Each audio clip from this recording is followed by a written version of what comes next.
Hello বন্ধুরা, আসসালামু আলাইকুম। আশা করি সবাই ভালো আছেন। আল্লাহর অশেষ রহমতে আমিও ভালো আছি। তো আজকে কাশ্মীরের রাজধানী শ্রীনগরের একটি সুন্দর একটি পার্ক আমরা ঘুরলাম। তো দেখুন, বাচ্চারা এখানে স্কুল থেকে পিকনিকের জন্য এসে এখানে ঝর্ণা দেওয়া ছিল। তো সন্ধ্যাবেলায় এগুলো চালু হয়। তো এই ঝর্ণার পানিতে তারা গোসল করছে, কি সুন্দর লাগছে দেখুন। তো বাচ্চারা আসলে পানি পাইলে অনেক খুশি হয়।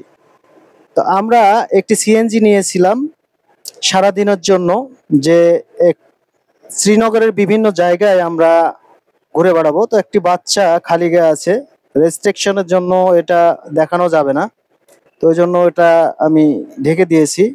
তো এখানকার মানুষ বেশিরভাগই মুসলিম, আর এদের কালচারগুলো অনেক সুন্দর, আর এরা পর্যটকদেরকে অনেক সম্মান করে, যা আমাদেরকে খুব ভালো লেগেছে।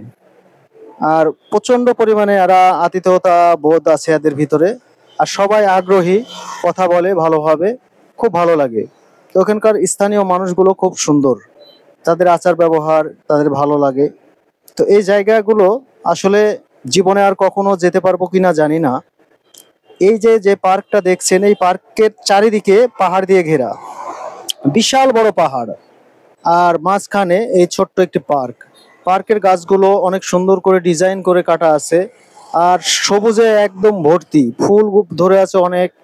আর অনেক সুন্দর এক কথায়। তো আপনাদেরকে দেখাচ্ছি বেরোনোর সময়। দেখুন দুই সাইডে, এটা হচ্ছে এর গেট। তো আমরা এখানে টিকিট কেটে ঢুকেছিলাম, তো এখন বেরিয়ে যাব। তো বাইরের যেই পরিস্থিতি সেটাও আপনাদেরকে দেখাবো। এই যে দেখুন কি সুন্দর একটি জায়গা। এখানে দেশে বিদেশ থেকে বা বিভিন্ন জায়গা থেকে এখানে প্রচুর পরিমাণে পর্যটক আসে, বিভিন্ন দেশ থেকে। তো দেখুন রাস্তাগুলো কত সুন্দর, অসম্ভব সুন্দর একটি জায়গা। তো এই পর্যটনকে ঘিরেই এদের মানে জীবনযাপন। এদের তো ধরেন তেমন কোনো ইনকাম নাই বা আয় নাই। হয়তো পর্যটক যারা আসে হোটেল বিজনেস করে, বা ধরেন দোকানপাট, গাড়ি, এগুলো নিয়ে এদের আয়ের উৎস। তো আমাদের সিএনজি ওয়ালা ভাই সাইডে আছে, সিএনজি রেখে চা খাইতে হয়তো বা গেছে। তো আমরা আবার অন্য একটি জায়গায় যাব। তো যারা আমার এই ভিডিওটি ধৈর্য ধরে দেখলেন, সাথে থাকবেন। আর আরো সুন্দর সুন্দর ভিডিও পাওয়ার জন্য আমার চ্যানেলটি অবশ্যই সাবস্ক্রাইব করবেন।